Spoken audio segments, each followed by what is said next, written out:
Hey, Uncle Chael, this is Danny from Vancouver, British Columbia. I wanted to ask you, how do you justify Gilbert Burns being number one contender in welterweight division as per UFC ranking when you got Leon Edwards on a bigger streak in this division? Just to clarify some of our semantics. So when I said that Burns is a number one contender, what I believe I said, and if I did misspeak, what I meant to say is that the rankings came out and Burns is now ranked number one. Does a number one ranking mean that you're the number one contender? Not necessarily. I would concede to your point about Leon. I believe I would probably even have made that point prior to you thinking that point, because Leon was a guy much like Burns that did go under the radar for a meaningful period of time.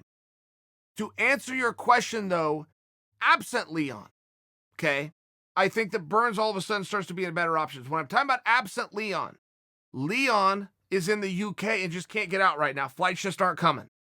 So if we are looking to contest Kamaru's championship on International Fight Week, and I'm well aware, don't think you have to be a little correction police here. I'm well aware International Fight Week is no longer happening. I get the whole thing, but that week, as a date on the calendar of roughly July 7th, does still exist.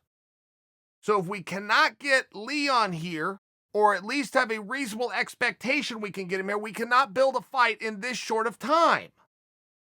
So I am arguing, why not keep Usman on the date that he had planned and that we all had stored away in our mind for him, and insert Gilbert Burns.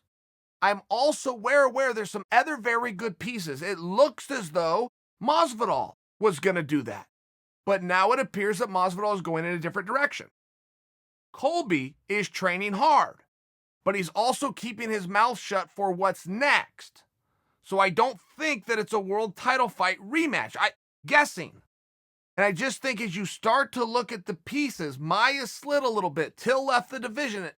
Tyron Woodley just got beat. I think as you start to look at the division, I got no problem with your answer. Just to be perfectly clear, I like what you're saying about Leon.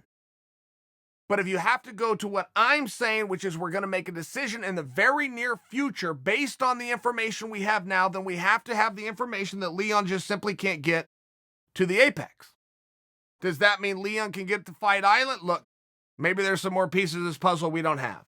But if you think I'm going to argue with you that Leon deserves an opportunity, I'm not.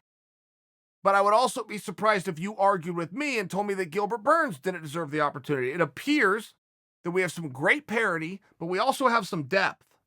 And I will also remind you and leave you with one final thought. Whenever you're in a division and debates like this are going on, that means that division is in a great place. Where you start to run into the problems, and just to bring one in front of your eyes that we're witnessing now, would be the women's 135 and 145, where Amanda is so dominant that people don't even want to be the number one contender. Somebody's going to get called up for that job, and it's never going to be a debate. Well, it should be this one. No, it should be this one. No, it's got to be this one. It's not like that. And when you have those lean weight classes, you can see why Amanda was forced to then take over two. You guys figured out, but I want twice the opportunity for somebody to call me out, and whoever does it first, pick a date and I'll see you in the octagon. You see what she had to do. The fact that Usman does not have to do that he's got debates like this going on all over the world, means that weight is very healthy right now.